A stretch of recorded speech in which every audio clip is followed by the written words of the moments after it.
कि यदुवंशियों को श्राप लगा है, नाथ रक्षा करो। तो भगवान ने थोड़ी देर तो विचार किया, थोड़ी देर सुनाई, तो सब यदुवंशी रोने लगे। बोले नाथ, हम आपके वंशधर हैं। सब लोग विचार करते हैं कि भैया द्वारिकाधीश के वंशज हैं, इन पर किस प्रकार की कैसी आपत्ति विपत्ति। ठीक है, हम मानते हैं हम लोगों से अपराध हो गया, लेकिन नाथ आप स्वामी हो, हमारी रक्षा करो। तो द्वारिकाधीश बोले विचार करता हूं, रुको। थोड़ी देर विचार करने के बाद में भगवान बोले आ गया। बहुत सुंदर एक भाव समझ में आया है। यदुवंशी दौड़े दौड़े गए, बोले भगवान बताओ ना क्या करें, कैसे बचें श्राप से। तो द्वारिकाधीश बोले देखो, हमारे इस सौराष्ट्र की भूमि में एक शंकर जी का मंदिर है और उनका नाम है सोमेश्वर महादेव, श्री सोमनाथ। और सोमनाथ भगवान की कथा भगवान कृष्ण ने यदुवंशियों को सुनाई। यदुवंशी बोले कौन है सोमनाथ, इनका क्या प्रभाव है। बोले भैया, दक्ष प्रजापति ने अपनी समस्त पुत्रियों का विवाह चंद्रमा के साथ में किया, लेकिन चंद्रमा सबसे ज्यादा प्रेम करता है रोहिणी नाम की पत्नी से, दक्ष की बेटी। बाकी की बेटियों को ज्यादा प्रेम नहीं करता, जिसकी वजह से बाकी की बेटियों ने जाके दक्ष से शिकायत कर दी। बोले चंद्रमा जो है रोहिणी को ज्यादा प्रेम करते हैं, हमसे नहीं करते। रोष में भर करके बिना सोच विचार किए दक्ष ने श्राप दे दिया, तुमको रूप का बहुत अभिमान है चंद्रमा, मैं तुमको श्राप देता हूं, तुम अपने रूप से विहीन हो जाओगे। चंद्रमा थोड़े घबराए, लेकिन फिर मुस्कुरा के बोले ससुर जी, आपने श्राप तो हमको दे दिया कि हम रूप से विहीन हो जाएं धीरे धीरे, लेकिन इससे विधवा तो आपकी बेटियां ही हो जाएंगी। दक्ष प्रजापति बोले ये तो मैंने सोचा ही नहीं। केवल एक बेटी के प्रेम को देख करके बाकी बेटियों ने आपसे शिकायत कर दी और आपने हमको रूप विहीन होने का श्राप दे दिया, परंतु इससे भला किसी का नहीं होगा, बल्कि आपकी सारी बेटियां विधवा हो जाएंगी जिस दिन मैं अदृश्य हो जाऊंगा। दक्ष प्रजापति बोले अब क्या करें, श्राप तो लग गया, अब तो कोई उपाय नहीं। तब इसी भूमि पर साक्षात चंद्रमा प्रकट हुए और उन्होंने महादेव की उपासना की, महादेव को प्रणाम किया। जब तप किया, समुद्र के किनारे खड़े होकर के धीरे धीरे उनका रूप कम होता जा रहा था। जैसी अमावस्या प्रारंभ होने वाली थी, भगवान शिव दया की मूर्ति हैं, दया के देव हैं, करुणावतार हैं। चंद्रमा के कष्ट को देख ना सके और देवादिदेव महादेव सोमनाथ बन करके प्रकट हो गए। बोलो सोमनाथ महादेव की। सोम यानी चंद्रमा, उसके जो नाथ हैं, नाथ किसको कहते हैं, नाथ कहते हैं रक्षक को। नाथ शब्द का अर्थ होता है रक्षक। सोम यानी चंद्रमा के जो रक्षक हैं वो सोमनाथ।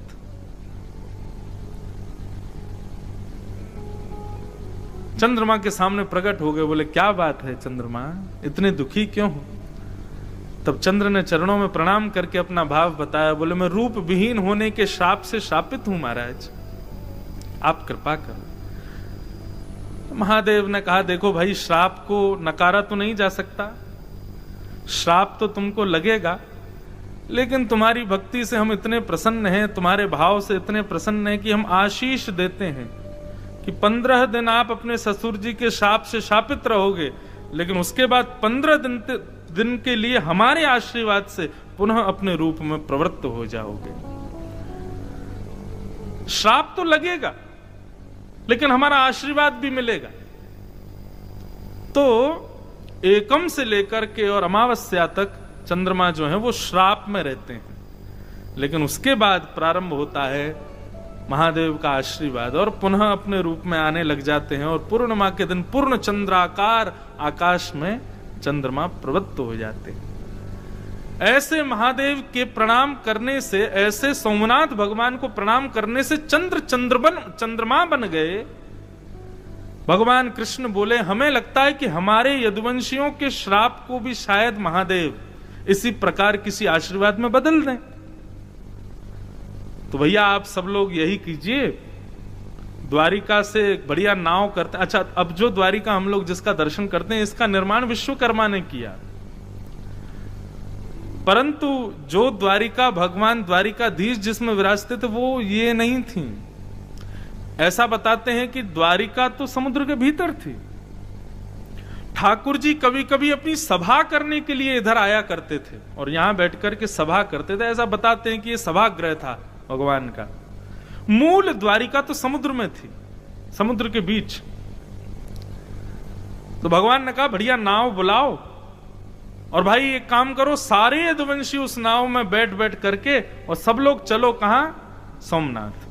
वहां जाकर के ब्राह्मणों को दान करेंगे, महादेव का रुद्राभिषेक करेंगे, उनसे प्रार्थना करेंगे, वंदन करेंगे, समुद्र के किनारे बैठ के महादेव प्रकट हो जाएंगे प्रसन्न होकर के, तो फिर हमारे इस श्राप को आशीर्वाद में बदल देंगे।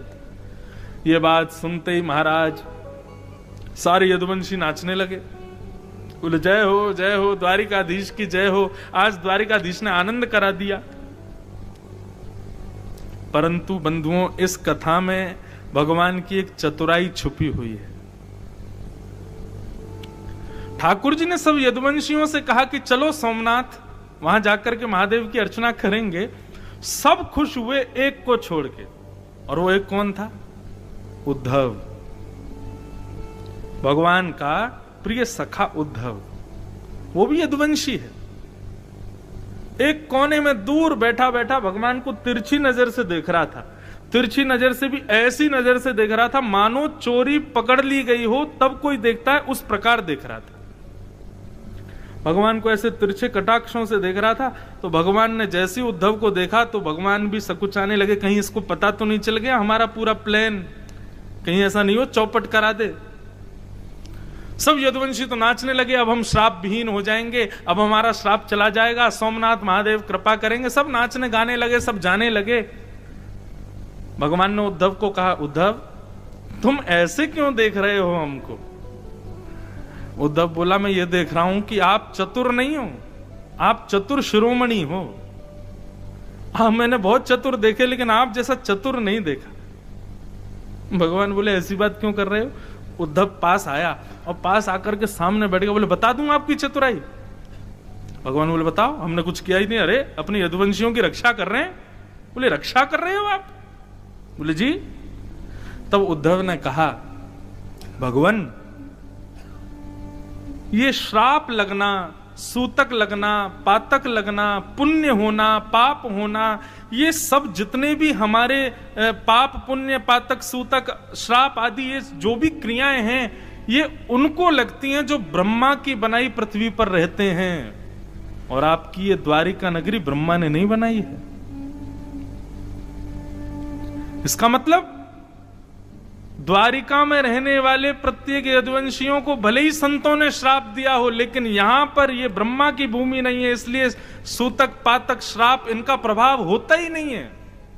आप जबरदस्ती सब यदुवंशियों को नाव में बैठा के वहां ले जा रहे हो सोमनाथ, वो ब्रह्मा की बनाई हुई भूमि है। ये जैसे ही नाव से उतरेंगे, नाव से उतरते ही सबको श्राप लग जाएगा। आप श्राप विहीन करवाने नहीं, श्राप लगवाने ले जा रहे हो वहां पे।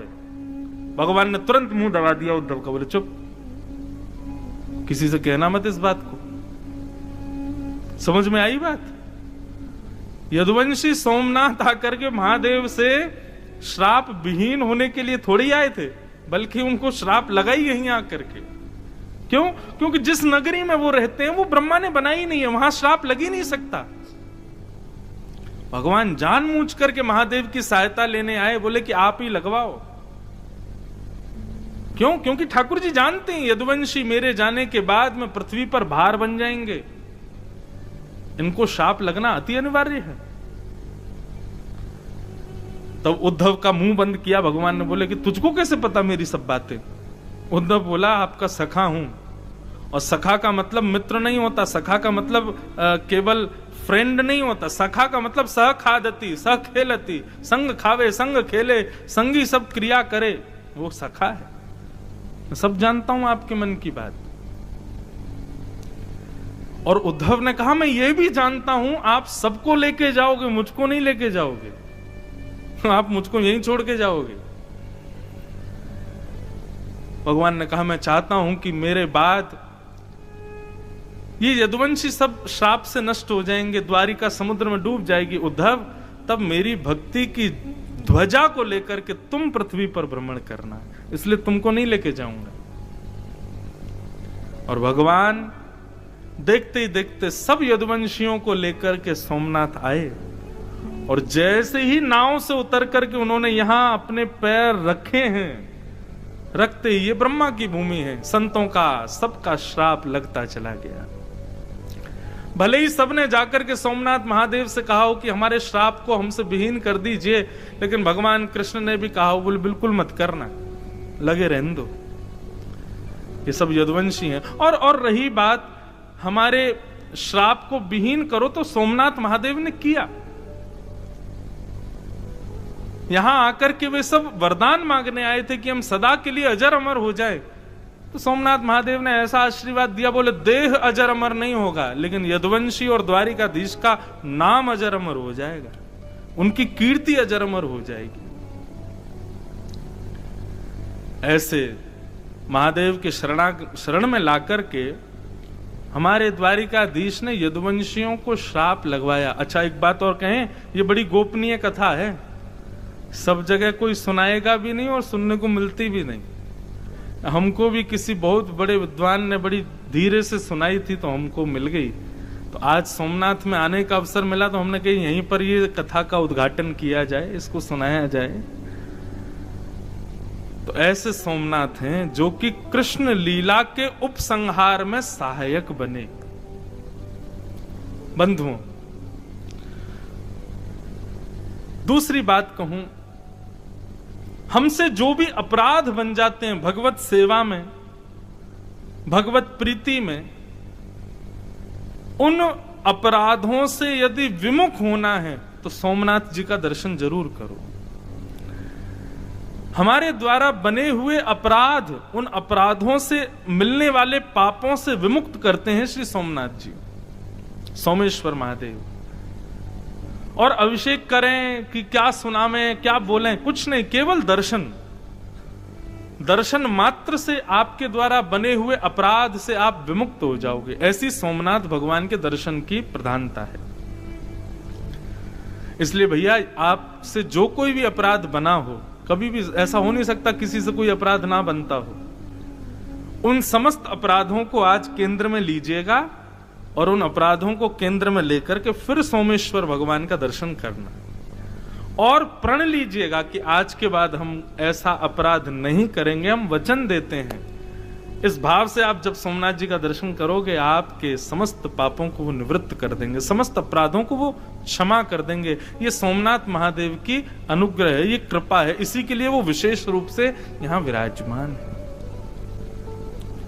बोलो देवादिदेव महादेव सोमेश्वर महादेव की। ऐसे श्री सोमनाथ भगवान जिनकी गोद में हम लोग सब बैठे हैं और राम चरित्र सुनने के लिए अवस्थित हुए हैं। आज प्रथम दिन है बंधुओं, थोड़ा आप मुझे जान लो, मैं आपको जान लूं, थोड़ी पहचान बन जाए हमारी। और जब पहचान जाएंगे आप हमारे स्वभाव को, हम आपके स्वभाव को, तो फिर अद्भुत धारा बहेगी ही। रही बात, एक कनेक्शन और है इस कथा का हमारे ब्रज से। क्या? हमारा जो वृंदावन धाम है और 84 कोस ब्रजमंडल का जो प्रमुख, एक प्रकार से कह दें तो राजधानी है, वो है मथुरा। और मथुरा जो है, उस मथुरा का निर्माण श्री राम कथा से ही हुआ है। हमारे मथुरा को किसने व्यवस्थित किया, मथुरा को किसने स्थापित किया? भगवान श्री राम के सबसे छोटे भ्राता श्री शत्रुघ्न लाल जी ने। और शत्रुघ्न जी का जब चरित्र आएगा तब मैं इस विषय को और विस्तार से सुनाऊंगा, कैसे राम जी ने उनको भेजा। और हमारे यहाँ की आपको जान के आश्चर्य होगा, पूरे विश्व में रामलीलाएं प्रसिद्ध हैं, लेकिन हमारे ब्रज जैसी रामलीला रासलीला पूरे विश्व में कहीं नहीं होती। क्यों? वो रामलीला शत्रुघ्न जी ने ही प्रारंभ की थी। क्यों? क्योंकि अयोध्या से दूर रहते थे, राम जी की याद आती थी, तो क्या करें, तो पात्रों को ही किसी को राम बना के, किसी को लक्ष्मण बना के, किसी को जानकी बना के, फिर शत्रुघ्न जी उनको पात्र सुनाते, तुम ऐसा बोलना, और भरत जी को बताए तुम ऐसा बोलना, जानकी जी को कहते तुम ऐसा करना, और उनको मंच पे ले जाकर के खड़ा करते, और उनको देखकर के श्री शत्रुघ्न लाल जी अपने भाई भाभी अपने समस्त परिवार को याद करके खूब रुदन करते थे। बड़ा सुंदर चरित्र है शत्रुघ्न जी का।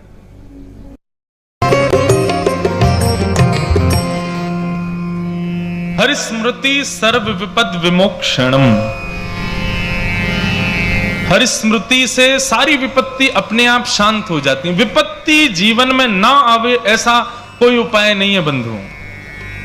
बहुत ध्यान से सुनिए सब लोग, बहुत गंभीरता से सुनिए।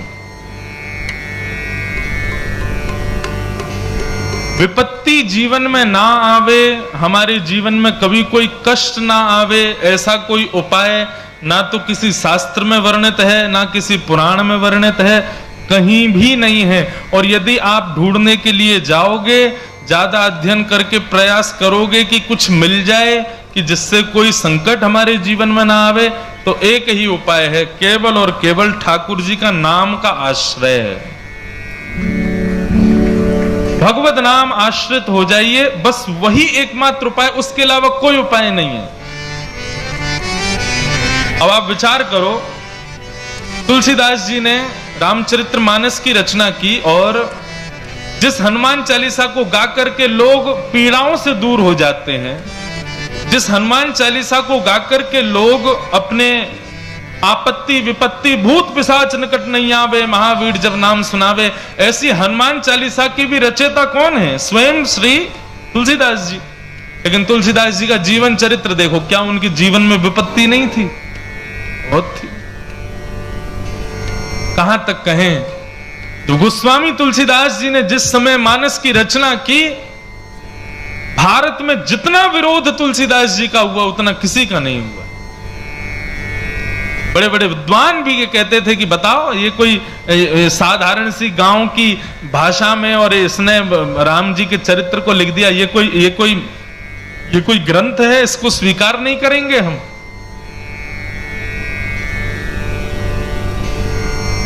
गोस्वामी तुलसीदास जी अपनी मानस को लेकर के काशी विश्वनाथ भगवान के पास गए, और जाकर के गर्भगृह में रात्रि शयन के समय पर मानस को वहीं रख दिया, ठाकुर जी के पास में, विश्वनाथ भगवान के पास में, और हाथ जोड़ करके कहा, हे विश्वनाथ भगवान, मैंने किसी मानव को रिझाने के लिए इस ग्रंथ को नहीं लिखा है। स्वांतः सुखाय तुलसी रघुनाथ गाथा, मैंने अपने आप को प्रसन्न करने के लिए लिखा है, मैं किसी को खुश नहीं करना चाहता, लेकिन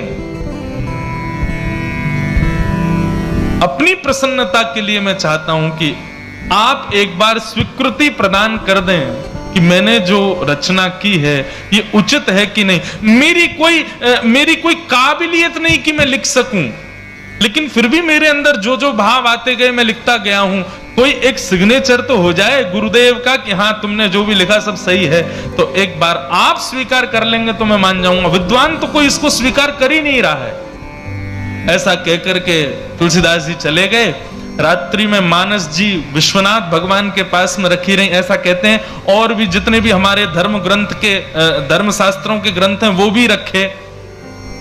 प्रातः काल जब ब्रह्म मुहूर्त में कपाट खुले तो सारे ग्रंथ नीचे सबसे ऊपर मानस रखी थी, और उस मानस पर काशी विश्वनाथ भगवान का सिग्नेचर है। वो सिग्नेचर ये है, सत्यम शिवम सुंदरम। सत्यम शिवम सुंदरम कोई गीत नहीं है, ये काशी विश्वनाथ भगवान ने हस्ताक्षर किया रामचरितमानस के ऊपर कि आपने जो लिखा है हे तुलसीदास जी सत्यम, बिल्कुल सत्य है। दूसरा लिखा शिवम, शिवम का अर्थ होता है कल्याणकारी, इसको जो पढ़ेगा, जो इसके आश्रय में आएगा उसका कल्याण हो जाएगा, शिवम। और आपने जितनी भी इसमें कथाओं का वर्णन किया है वो कैसी हैं? बोले सुंदरम, सत्यम शिवम सुंदर। कहने का अभिप्राय बंधुओं, यदि आप ये सोच रहे हो कि संकट हमारे जीवन से चला जाए, कभी नहीं जाएगा। और अब अगली बात कह दूं, घोषणा कर दूं, तो कभी दरबार में गुरुदेव से और अपने ठाकुर से कभी ये प्रार्थना करना भी मत कि हमारे संकट दूर हों। संकट दूर कराने की इच्छा रखना केवल उस प्रकार है कि बालक विद्यालय जाता है और अपने टीचर से कहता है पढ़ा तो दीजिए लेकिन मेरा एग्जाम कभी मत लेना। बिना एग्जाम दिए बच्चा ठीक है पैसे वैसे दे के पास तो हो जाएगा, लेकिन स्थिति क्या होगी? पढ़ा लिखा अंगूठा टेके ही रहेगा वो जीवन भर। जीवन में कभी कोई उपलब्धि प्राप्त नहीं कर पाएगा, उन्नतियों को प्राप्त नहीं कर पाएगा। हमारी बात बहुत गंभीरता से सुनिएगा।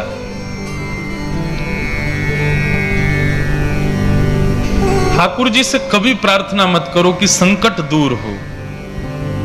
अपने गुरुदेव से कभी प्रार्थना मत करो कि हमारे संकट दूर हो। ठाकुर जी से बस ये प्रार्थना करना, नाथ संकट हमारे जीवन में है, इस संकट से जूझने का बल आप हमको प्रदान करो, इससे लड़ने की शक्ति आप हमको प्रदान करो। बस संकट विपत्ति दूर हो ऐसी कामना कभी ठाकुर जी से मत करना। उसके पीछे कारण है, और वो कारण क्या है? एक भक्त को पेट का रोग हो गया, इतना भयंकर रोग हो गया कि महाराज वो पानी भी पीता तो सब प्रस्थान हो जाता। लेकिन उस भक्त का नियम था, वो जगन्नाथ भगवान के दिन में 8 बार दर्शन करता था, लेकिन पेट के रोग की वजह से मंदिर ही नहीं जा पा रहा था। समुद्र के किनारे विलाप कर रहा था, भयंकर रोग हो गया था, मलमूत्र में सना हुआ पड़ा था।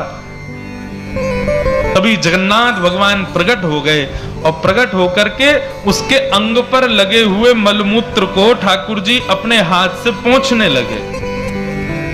भक्त ने जब देखा, भक्त ने हाथ पकड़ लिया, बोले ठाकुर जी आप क्या कर रहे हो? बोले तुम्हारा शरीर मलमूत्र में सन गया है, उसको साफ कर रहे हैं। ऐसा मत कीजिए नाथ, आप भगवान हैं, आप परम पवित्र हैं, मेरे तन के मलमूत्र को आप साफ क्यों कर रहे हैं? बोले क्यों? भक्त मेरी सेवा करता है तो मैं भी भक्त की सेवा कर सकता हूं। बोले आपकी बात ठीक है, तो फिर एक काम करो ना, मेरा रोग ही दूर कर दो। जब आप इतने ही सामर्थ्यवान हो तो मेरा रोग दूर कर दो, मेरे मलमूत्र को साफ क्यों कर रहे हो? मुझे ठीक कर दीजिए, स्वस्थ कर दीजिए। भगवान बोले स्वस्थ नहीं करूंगा। भक्त ने पूछा क्यों? तब इतना सुंदर उत्तर ठाकुर जी देते हैं, सबको सुननी चाहिए ये बात। आप इसके बाद कभी नहीं कहोगे कि हमारे दुख दूर करो। ठाकुर जी कहते हैं देखो, मानव के जीवन में वो जो कुछ भी भोगता है वो सब अपने प्रारब्धों से भोगता है, और प्रारब्ध जब पूरा भुग जाएगा तब ही वो मेरी प्राप्ति कर पाएगा, उससे पहले मेरी प्राप्ति नहीं हो पाएगी। यदि व्यक्ति कहे कि मेरे संकटों को दूर कर दो, तो इसका मतलब क्या हुआ?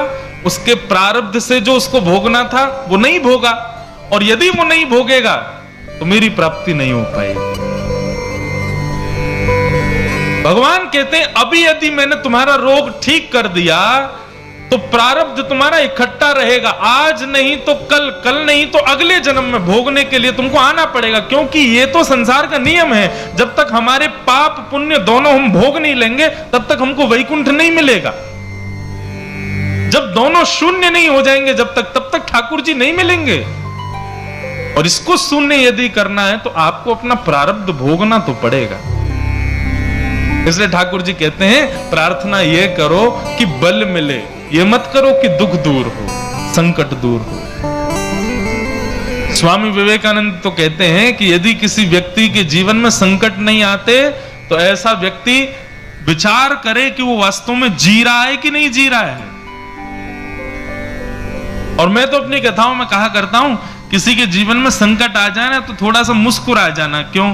ठाकुर जी की नजर है आप पे, इसीलिए आपकी परीक्षा हो रही है। और जिनकी कभी परीक्षा नहीं होती तो समझो ये बैक बेंचर्स हैं। जैसे क्लास में पीछे बैठने वाले बच्चे होते हैं ना, टीचर ना उनको डांटता है ना उनसे कुछ कहता है, बोले क्यों? ये पढ़ते लिखते तो है नहीं, पीछे ही पड़े रहो तुम। तो इसलिए संसार में जिनको दुख नहीं मिलता उनको ये समझ लो इन पे ठाकुर जी कृपा ही नहीं है। इनको ठाकुर जी ने छोड़ रखा, बोले तुम्हारे कुछ हो नहीं सकता, तुम पापी हो। लेकिन जिसको समय समय पर पीड़ा हो जाए, जिसको बात बात पर कोई ना कोई परीक्षा भोगनी पड़े, समझ जा रहा कि ठाकुर जी की हम पे दृष्टि है, इसीलिए बार बार कुछ ना कुछ होता रहता है। संसार एक दुखालय है और यहां हम दुख ही भोगने आए हैं, उससे हम बच नहीं सकते। लेकिन फिर भी जैसे मीराबाई के जीवन में दुख आया, लेकिन मीराबाई के जीवन चरित्र को आप पढ़ोगे तो कहीं भी ऐसा नहीं लगेगा कि मीराबाई कर्म पर हाथ धर के बैठी हूं कि हे नाथ ऐसा क्यों हो रहा है। भक्त प्रहलाद के जीवन में दुख आया, खुद की सगी बुआ लेकर के चिता में बैठ गई, इससे बड़ा दुख क्या होगा। खुद के पिता मारना चाहते हैं, इससे बड़ा दुख क्या होगा। लेकिन ऐसे प्रहलाद भी कभी चिंता करके बैठे हों, ऐसा कहीं नहीं लिखा। इसके पीछे कारण क्या है, वही कारण यहां बता रहे हैं। बहुत ध्यान से सुनिएगा कि देह स्थिमां सरुधिरे भीमतिम त्यजत्वं जाया सुतादिषु सदा ममतां विमुञ्च पश्यानिशं जगदिदं क्षणभङ्गनिष्ठं वैराग्यरागरसिको भवभक्तिनिष्ठ।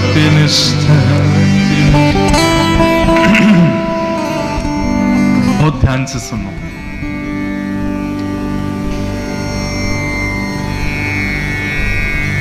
यहां पर गोकर्ण जी महाराज अपने पिता को एक सूत्र दे रहे हैं, दुख से बचने का सूत्र। पिताजी,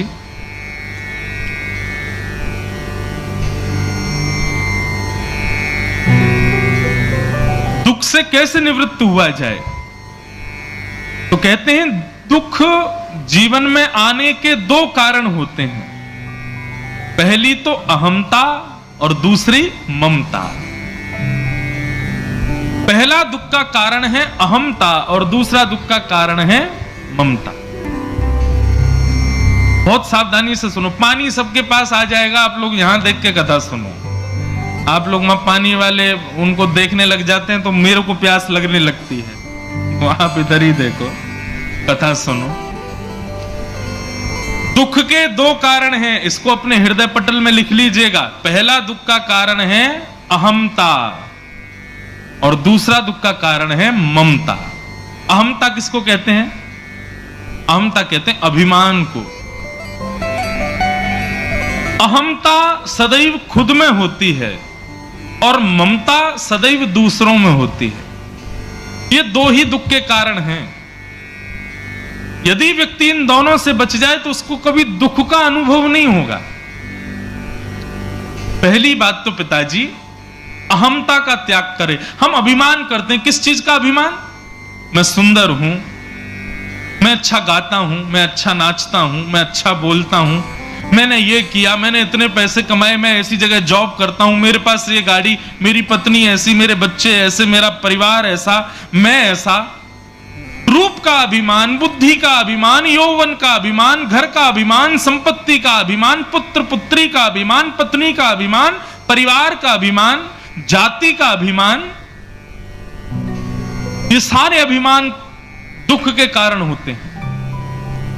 पिताजी, सबसे पहले तो व्यक्ति को अहमता का त्याग करना चाहिए, अभिमान का त्याग करे। क्यों? वो जिस रूप का अभिमान कर रहा है, आप विचार करके बताइए, कोई सुंदरता का अभिमान करे, कितने दिन सुंदर बना रहेगा? 10 साल, 15 साल, 20 साल, एक समय आएगा उसको देख करके भी लगेगा कि बताओ किसी समय में ये सुंदर था, लेकिन अब देखो इसकी स्थिति क्या हो गई। आपके बगल वाले नगर में तो इसी के ही पैसे खर्च किए जाते हैं कि हम जीवन भर सुंदर ही बने रहें। हमारे पूज्य पिताजी महाराज कहते हैं कि जो माताएं बहनें होती हैं ना, वो अपनी आयु 10-15 साल कम ही बताती हैं बड़े होने के बाद भी। एक बार महाराज जी अमेरिका गया मैं, तो वहां पर भी सिंधी परिवार थे, उन्होंने कथा कराई। तो एक माता जी एक दिन सिंधी कड़ी बना के लाई, और माता जी की उम्र होगी लगभग 60 वर्ष, लेकिन वो बनके ऐसे रहती थी जैसे कि 22 वर्ष। बाल बाल बिल्कुल जो है बढ़िया, क्या बताएं, उसका रूप का वर्णन तो नहीं कर सकते हम, लेकिन ऐसी थी। तो जैसे ही वो आई, तो वो मेरा शुरुआती दौर था। अब तो कोई मिले तो या तो माता जी कहते हैं या बहन जी कहते हैं, तब गलती से मेरे मुंह से आंटी निकल गया। वो ना माता जी ना तो कथा में आई और ना फिर मुझसे मिलने आई। तो मैंने एक दिन पूछा, मैंने कहा भैया वो एक माता जी एक दिन सिंधी कड़ी बना के लाई, वो आई क्यों नहीं, पूछो। तो फोन करवा के पूछा तो बोली वो नाराज हो गई है कि ये पंडित जी जो कथा करने आए इन्होंने हमको आंटी कैसे बोल दिया। तो जिनसे हमने फोन करवाया, मैंने कहा उनकी उम्र कितनी, बोले महाराज जी सब दुखी हैं, उम्र तो उनकी 60 साल है, लेकिन हम सबको उनको बहन जी बोलना पड़ता है या फिर उनका नाम लेके बुलाना पड़ता है। उनको अच्छा नहीं लगता कि कोई उनको आंटी कहे। किस बात का अभिमान करते हैं हम? आज सुंदर हैं, कल नहीं रहोगे। आंखों पे पड़ेगा जाला, नाक से बहेगा नाला, लाठी से पड़ेगा पाला, जरा जिंदगानी का। एक दिन सबकी स्थिति ऐसी हो जानी है, तो फिर अभिमान क्यों? अभिमान आप तब कर सकते हो कि आप अपने रूप से कह दो अब सदा सर्वदा तुम सुंदर बने रहना, कभी कुरूप मत होना। मानेगा आपकी? नहीं मानेगा। बालों से कहना अब हम डाई नहीं करेंगे, अब तुम काले ही बने रहना, नहीं मानेंगे, काले हो जाएंगे। अपनी चमड़ी से कह दो तुम सदैव वैसी कसी रहना, कभी झुर्रियां नहीं पड़नी चाहिए, नहीं मानेंगी, एक दिन झुर्री पड़ जाएंगी। हड्डियों से कह दो तुम सदैव स्वस्थ रहना, लेकिन एक दिन लड़खड़ा ही जाएंगी। जब ये शरीर आपकी मानता ही नहीं है तो फिर इस पर अभिमान क्यों? ये शरीर आपके वश में ही नहीं है तो फिर इसका अभिमान हम क्यों करते हैं? एक पंक्ति है, बहुत प्यारी पंक्ति है।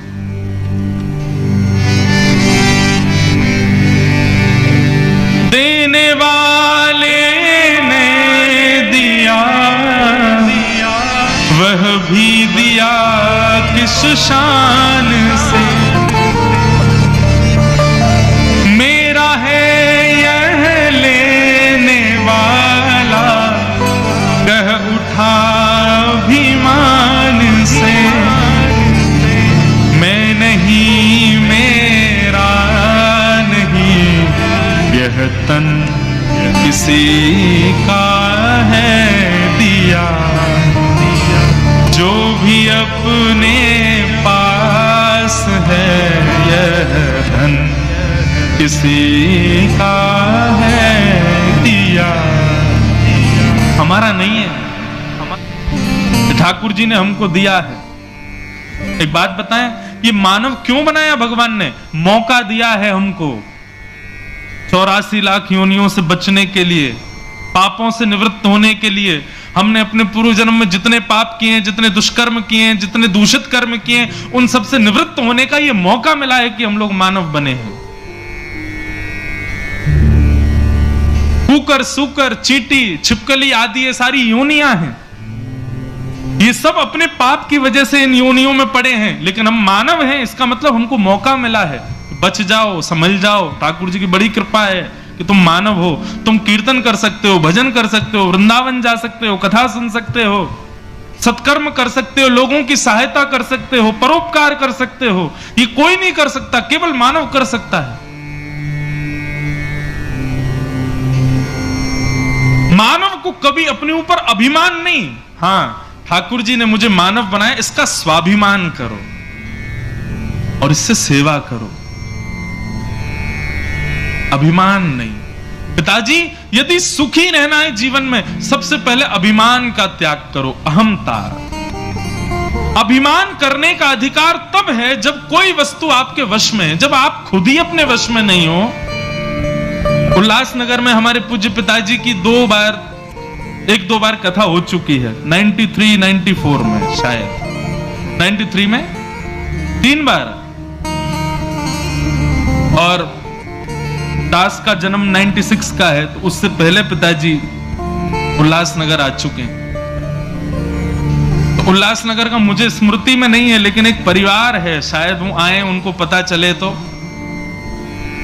वो अभी कुछ साल पहले हमारी कांदीवली में कथा थी, वहां आए थे। हम उल्लासनगर से आए। मन का अच्छा। तब वो बता रहे थे, बोले ठाकुर जी जब कथा करने आए, उसके बाद जब आपका जन्म हुआ तब हम आपके घर आए थे, आपको गोदी में खिलाया था, आपको ऐसा ऐसा करके बता रहे। बोले अब आप व्यासपीठ पे बैठे हो तो ये बात में क्यों स्मृति, शायद वो कल परसों में उनको पता चले तो आए। मैं अभी जानता तो नहीं हूं उनको, लेकिन आज वो देख करके आश्चर्य करते हैं। बोले ये जो व्यास जी बैठे हैं, इनको हमने गोदी में खिलाया है। कई जगह हम कथा करने जाते हैं, वहां पिताजी के शिष्य आते हैं, उन सब ने मुझे गोद में खिलाया है। लेकिन अब मैं कहूं गोद में खिला लो मुझे, अब स्थिति नहीं है ना। परिवर्तन होता रहता है शरीर का, संसार का, ये वश में कभी नहीं रहेगा।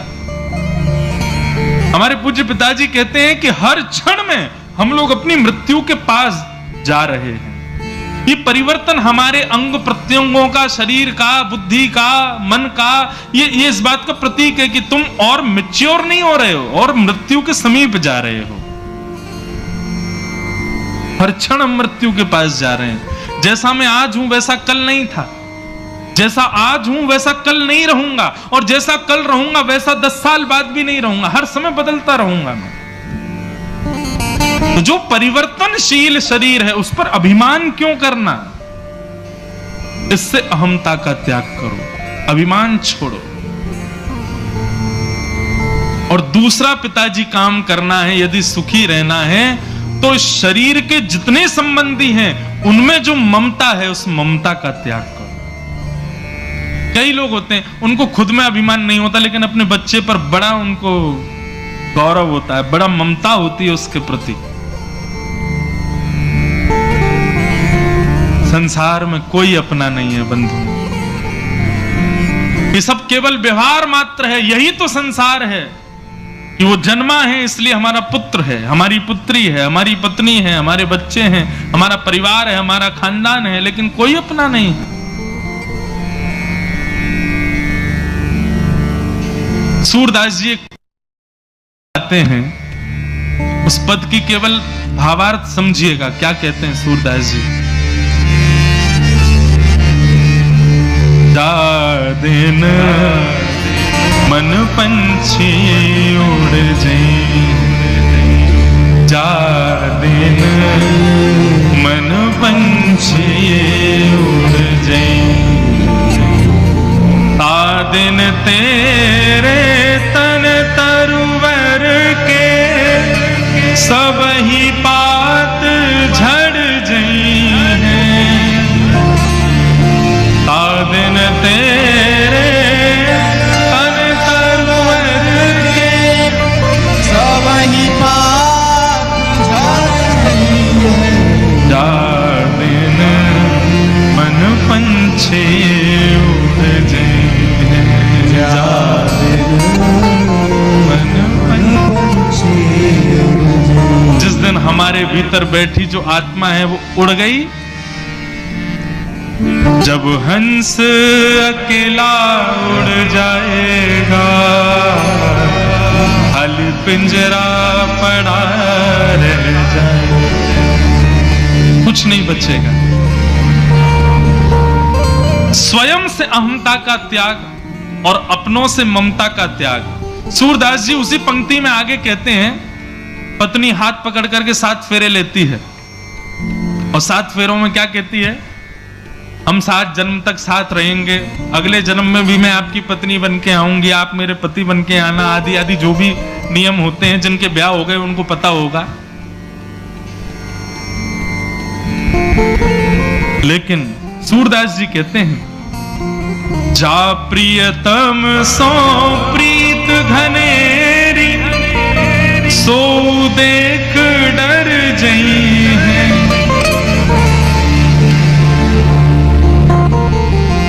मान लीजिए एक उदाहरण दे रहे हैं, ऐसा तो है नहीं संसार में किसी की मृत्यु नहीं होगी, सबकी होगी। एक बार एक सौभाग्यवती नारी का दुर्भाग्य रहा और उसके पति उसको छोड़ के चले गए। बहुत रोई बेचारी, मेरे पति कहाँ चले गए। बहुत रोई, लेकिन फिर परिवार के लोगों ने जाकर के उसका संस्कार कर दिया। बहुत महीनों तक विलाप करती रही कि मेरे पति कहाँ हैं, लेकिन जैसे तैसे ठीक होने लगी। परंतु एक दिन आया, उसके पति ने यमराज से प्रार्थना करी, मेरी पत्नी बड़ी दुखी है, मुझे आज्ञा दीजिए, मैं अपनी पत्नी से मिलने जाना चाहता हूं। तो यमराज बोले ठीक है, जाओ अपनी पत्नी से एक बार मिलाओ। बहुत महीनों तक विलाप करती रही कि मेरे पति कहाँ हैं, लेकिन जैसे तैसे ठीक होने लगी। परंतु एक दिन आया, उसके पति ने यमराज से प्रार्थना करी, मेरी पत्नी बड़ी दुखी है, मुझे आज्ञा दीजिए, मैं अपनी पत्नी से मिलने जाना चाहता हूं। तो यमराज बोले ठीक है, जाओ अपनी पत्नी से एक बार मिलाओ। पत्नी बेचारी रात्रि में सोई थी, इतने में ही ऊपर पंखा घूम रहा था, तभी गौर से देखा तो पंखे के ऊपर पतिदेव बैठे थे। पत्नी की स्थिति क्या हुई? भूत पिशाच निकट नहीं आवे, महावीर जब नाम सुनावे, नासर हो गए सब पीरा, जपत निरंतर हनुमत पीरा, जल लेकर के आवे, छिड़काव करे, भागो यहां से। आ गए भूत पिशाच।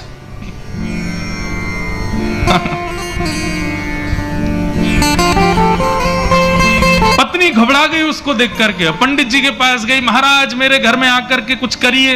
बोले क्यों? बोले हमारे पतिदेव की मृत्यु हो गई है, इतने महीने पहले, इतने साल पहले, वो कल पंखा पे लटके दिखाई दिए रात को हमको। सूरदास जी कहते हैं, जा प्रियतम सो प्रीति घनेरी, मृत्यु के बाद सो देख डर जई हैं। तो फिर ये ममता किससे कर रहे हो आप?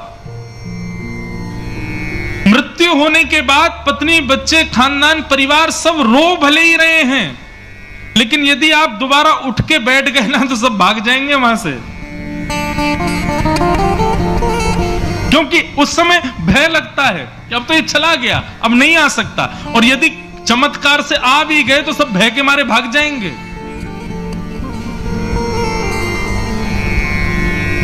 सूरदास जी कहते हैं, जिससे भय लग गया एक बार भी, तो यह बात निश्चित है कि वो कभी अपना था नहीं, इसीलिए भय हुआ। ऐसा कौन है जिससे कभी भय नहीं लगता? तब सूरदास जी अगली पंक्ति कहते हैं, बिन गोपाल को नहीं अपनो, जासों की रति रही। तो भैया को चोट तो नहीं लगी जो गिर गए थे? ठीक है, आप ही गिरे थे, ठीक है भैया। बिन गोपाल को नहीं अपनो। ठाकुर जी से कभी डर लगेगा? कभी डर नहीं लगेगा। मान लो आप सो रहे हो रात्रि में, अंधेरा कमरा है, और उसी समय नील वर्ण आपको दिखाई देने लगे और चंदन की सुगंधी नासिका में आने लगे, रुमझुम पायलों की झनकार आने लगे, तभी नेत्र खोल करके देखो, मोर मुकुट पीतांबरधारी द्वारिकाधीश सामने खड़े हैं, श्री वृंदावन बिहारी लाल खड़े। भय लगेगा क्या? नहीं लग सकता। ठाकुर जी से कभी भय नहीं लग सकता लिए करने। लेकिन यज्ञशाला के बाहर में इतने बड़े बड़े हॉर्न लगा दिए, और सुबह 4 बजे से ही ना बच्चों को सोने दे रहे हैं, रात में 11 बजे तक उसी में ही महाराज सुंदरकांड का पाठ चल रहा है, बच्चे सो ही नहीं पा रहे। घर परिवार में, पड़ोसियों में, आपस में, सब में द्वंद्व चल रहा है, कान पर रुई लगा करके रात में लोग सो रहे हैं, भैया कहाँ जाएं, कैसे जाएं, और कर क्या रहे हैं यज्ञ, लेकिन परेशान हो रहे हैं सब लोग उससे। वो धर्म नहीं है। धर्म का स्वभाव क्या है? जो सबको धारण करे, जो सबको संभाल लेवे, वो धर्म है।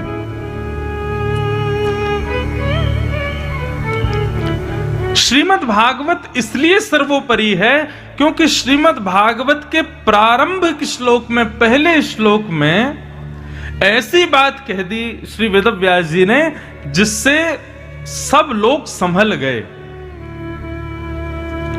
कैसे? क्योंकि जब श्री वेदव्यास जी भागवत की रचना कर रहे थे, श्रीमद् भागवत अंतिम रचना है वेदव्यास जी की। इसके बाद, भागवत जी के बाद, वेदव्यास जी ने अपनी कलम को विश्राम दे दिया कि अब मुझे कुछ लिखना शेष नहीं रह गया, मैंने सब कुछ लिख दिया यहां पर।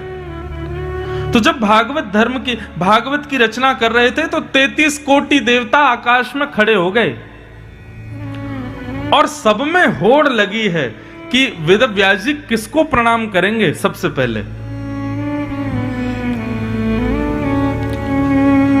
आज भी लोगों के अंदर एक स्वभाव होता है, उसको कहते हैं पदेशणा। क्या कहते हैं? इतने धीरे बोलोगे मुझे सुनाई नहीं देगा। क्या बोलते हैं? पदेशणा। देवास के लोग बेचारे सप्ताह एकादशी कर रहे हैं, स्वर ही नहीं निकल रहा है गले से। पदेशणा। पदेशणा किसको कहते हैं? जिस व्यक्ति को बड़ी मान की इच्छा होती है, बड़ी पद की इच्छा होती है, बहुत ज्यादा सम्मान के जो इच्छुक होते हैं ना, ऐसे व्यक्ति को कहते हैं पदेशणा युक्त व्यक्ति, जिसको पद की बड़ी इच्छा होती है। शादी ब्याह के समय पर हर परिवार में देखने को मिलते हैं पदेशणा वाले लोग। बेटी के ब्याह में फूफा जी मुंह फुलाए बैठे हैं। काय को बैठे हैं?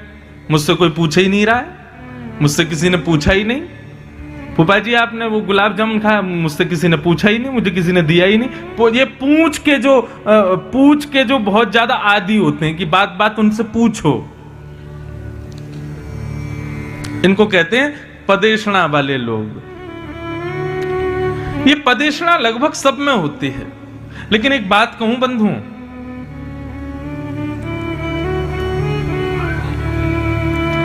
अपमान का बोध उसी को होता है जिसको सम्मान की बहुत इच्छा होती है,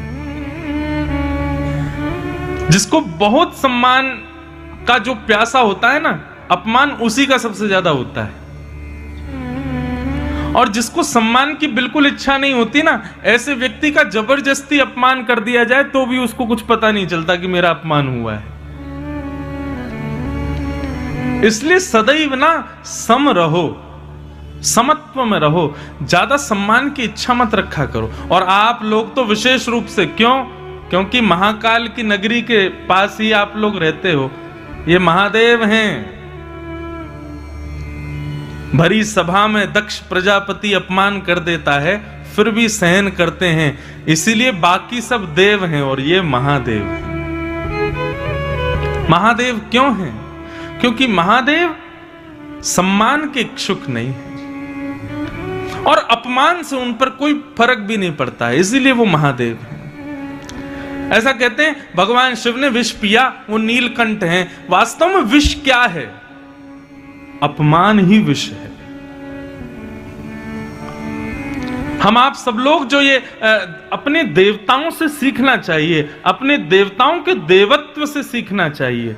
हम महादेव से क्या सीखें? कि महादेव से यह सीखना है कि महादेव अपमान को भी पी लेते हैं, हम लोग सह नहीं पाते।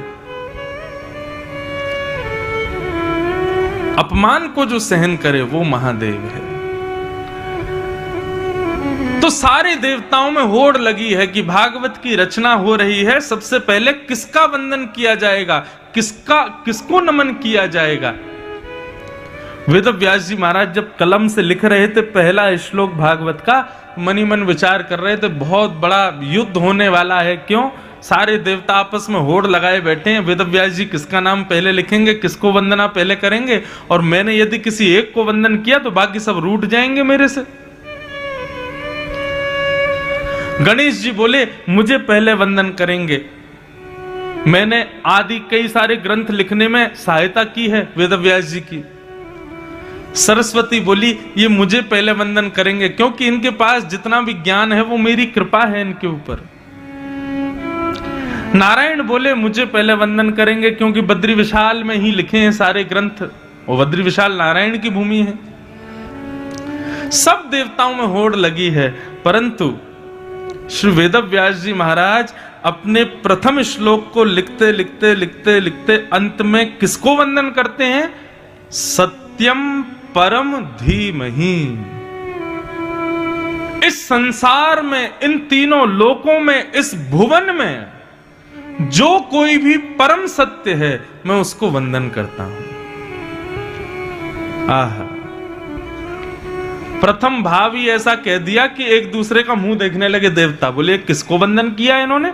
बोले परम सत्य जो कोई भी है उसको वंदन करता हूं।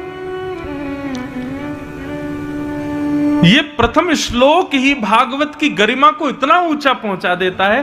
क्यों? क्योंकि यहां पर धर्म का आश्रय लिया है। ऐसी बात कही है वेदव्यास जी ने कि किसी को बुरा भी नहीं लगेगा और सबको वंदन भी हो गया। मैं परम सत्य को वंदन करता हूं। अब गणेश जी यदि नाराज हो जाएं कि मुझे वंदन नहीं किया, तो मतलब आप परम सत्य नहीं हो। सरस्वती नाराज हो जाएं मेरी स्तुति नहीं की, तो क्या आप परम सत्य नहीं हो? वेदव्यास जी ने तो कह दिया जो भी परम सत्य है। मुझे नहीं पता, मैं किसी एक का नाम नहीं लिख रहा हूं, आप में से जो भी परम सत्य है मैं उसको वंदन करता हूं। कहां तक कहें, मानव स्वयं को भी परम सत्य मानता है।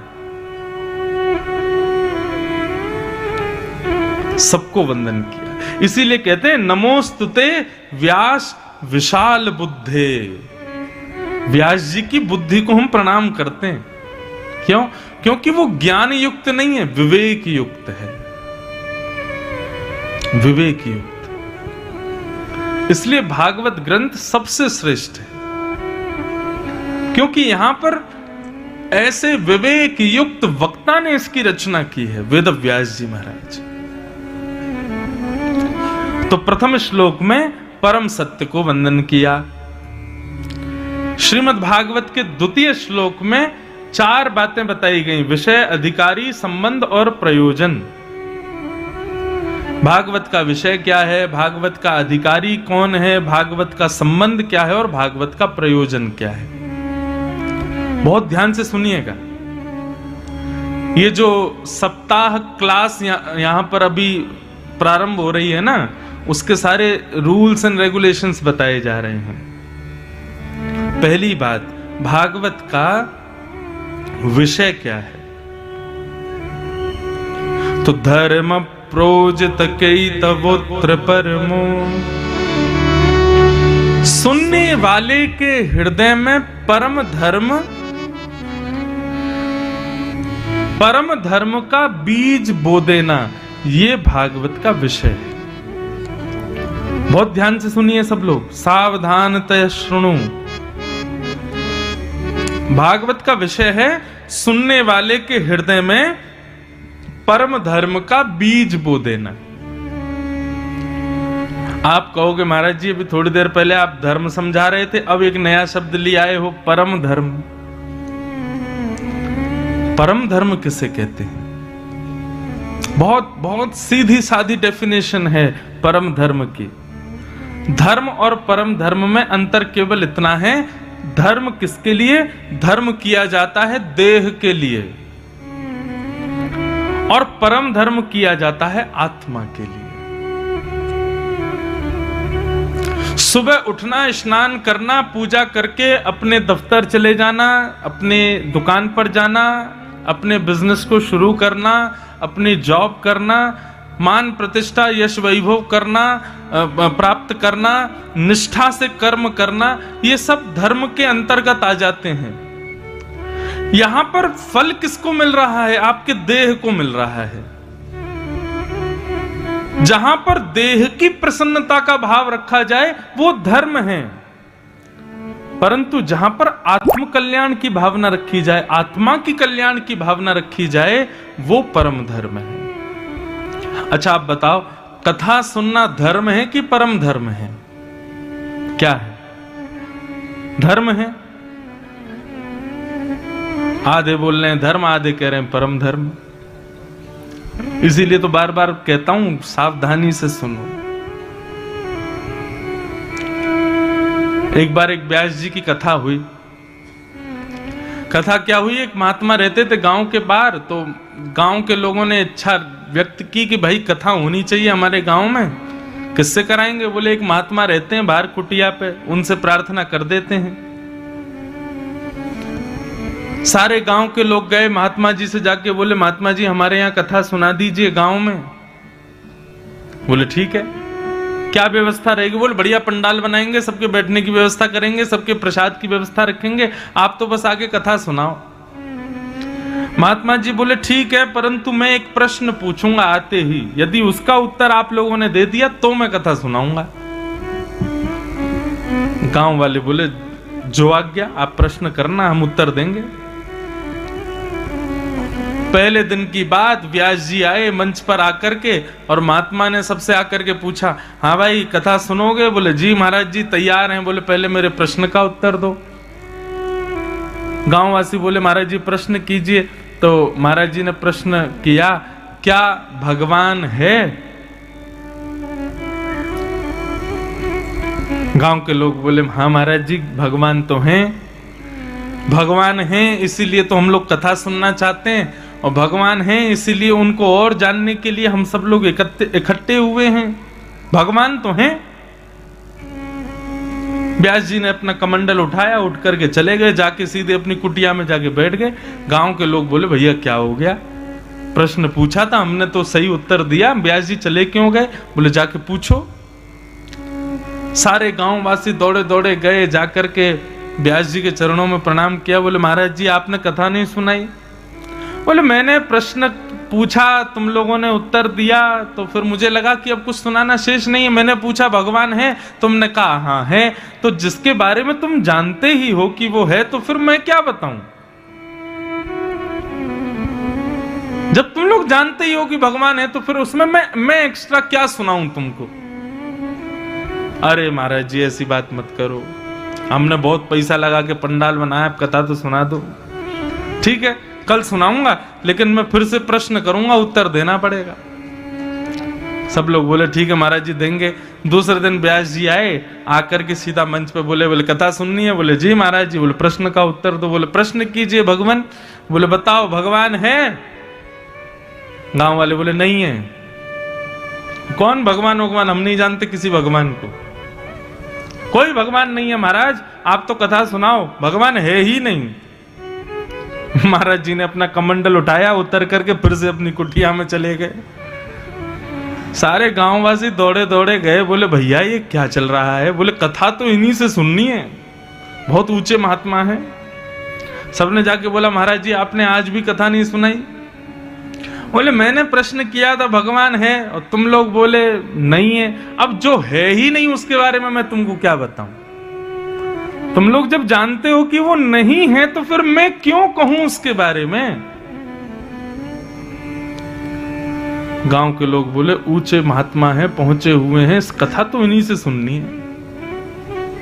महाराज जी कथा सुना दूं, कल आऊंगा प्रश्न करूंगा, तुम लोग उत्तर देना। वो ठीक है।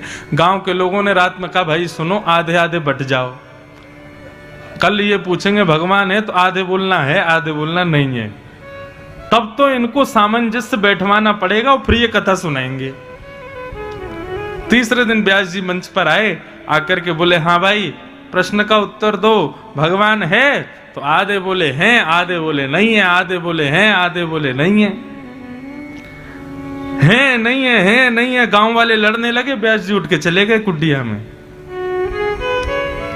गांव के लोग रोते रोते पहुंचे, बोले भगवान 3 दिन से हम लोग पागल बने घूम रहे हैं, आप कथा ही नहीं सुना रहे हो। बोले मैंने पूछा भगवान है, तुम लोग आधे बोले हैं, आधे बोले नहीं है। तो जिनको पता है कि भगवान है और जो कह रहे थे नहीं है, तो वो जानने वालों के पास चले जाओ। जिनको पता है कि भगवान है वो नहीं जानने वालों को बता दो, मेरी क्या जरूरत है? गांव का मामला आपस में लिपट लो। गांव के लोग बोले भगवान कथा सुनाओ बस, और कुछ मत करो, क्यों हमको इतना पागल बना रखा है? व्यास जी बोले मैं तो बस ये जानना चाह रहा था तुम्हारे भीतर ललक कितनी है कथा सुनने की। मैं तो ये देखना चाह रहा था तुम्हारे भीतर उत्कंठा कितनी है कथा सुनने की। अब उत्कंठा मुझे दिख गई, अब मैं कथा सुनाऊंगा। तब व्यास जी ने कथा सुनाई। आपकी ताली बता रही है ऐसा परीक्षण मुझे भी करना चाहिए, लेकिन मैं कर नहीं पाऊंगा ना, क्योंकि 7 दिन बाद फिर मुझे कहीं और कथा करने जाना है। इसलिए हम तो कथा पूरी सुनाएंगे। इसलिए भैया ध्यान से सुनो, एक एक शब्द बहुत जरूरी है। धन चला गया, कुछ नहीं गया, आ जाएगा वापस। समय चला गया, कुछ चला गया, चरित्र चला गया, बहुत कुछ चला गया, लेकिन यदि ज्ञान ही चला गया तो सब कुछ चला गया। इसलिए कथा बहुत मुश्किल से प्राप्त होती है। एक एक शब्द आपके लिए इस समय करोड़ों के समान है, इसलिए इसको ग्रहण करो। अन्य काम जितने भी हैं वो तो जीवन भर लगे रहेंगे, कथा बार बार नहीं होती है। और मेरा मुख्य उद्देश्य रहता है, मैं स्वच्छंद कथा सुनाने में ज्यादा मुझे सुख मिलता है, इसलिए भाव से सुनो बहुत। धर्म और परम धर्म। परम धर्म का मतलब है जहां पर हम आत्म कल्याण की भावना रखते हैं। आत्म कल्याण का मतलब मेरा कल्याण हो ये नहीं होता। आत्म कल्याण मतलब जो जीव मेरे अंदर विद्यमान है उसका कल्याण।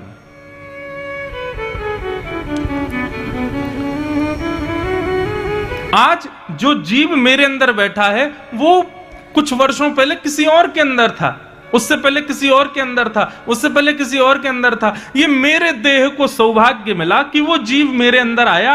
अब इस देह का कर्तव्य क्या है? ऐसी क्रियाएं करे कि वो जीव हमेशा के लिए मुक्त हो जाए, इस शरीर के बाद उसको कहीं ना जाना पड़े।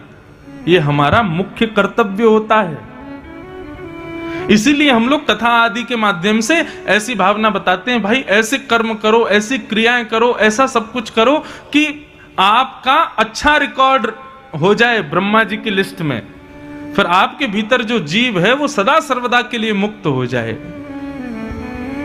किसने किया था? मीराबाई ने किया था।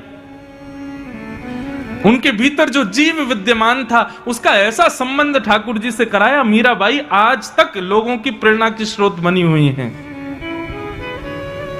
गोस्वामी तुलसीदास जी महाराज ने अपने जीव का ऐसा कल्याण किया कि आज गोस्वामी तुलसीदास जी के पथ पर चलकर के ना जाने कितने लोग अपना कल्याण कर रहे हैं।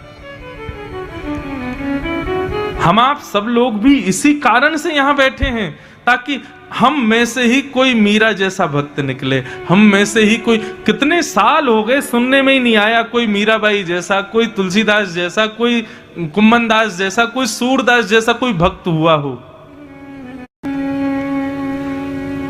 हम आप सब लोग इसीलिए एकत्रित हुए हैं ताकि परम धर्म को जाने और इस देह के माध्यम से अंतस्थ में बैठा जो जीवात्मा है उसका कल्याण करावें। होता क्या है बताएं आपको? जो जीव है ना, जो आत्मा है हमारे भीतर, 84 लाख योनियों में भटकती है।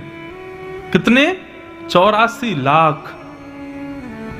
सुनने में बहुत सहज लगता है, लेकिन यदि आप पूरा प्रोसेस देखने बैठोगे ना, कितनी पीड़ा में है वो जो हमारे भीतर है।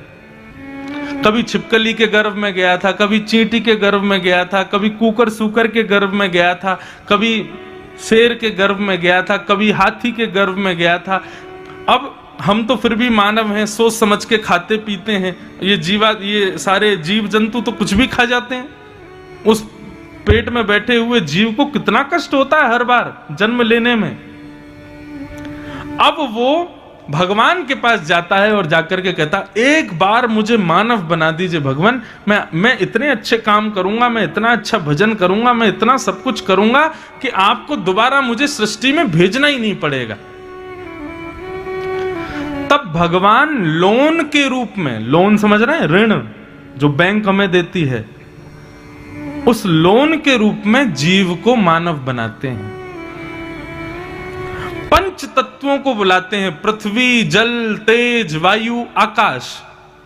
और पंच तत्वों से कहते हैं ये जीवात्मा मुझसे वचन दे रहा है कि अब की बार ये अपना कल्याण करेगा, तो इसलिए पंच तत्वों तुम जाइए, जाकर के इसको अपने आप में निर्मित करके एक शरीर दे दीजिए और ये अपना कल्याण करेगा।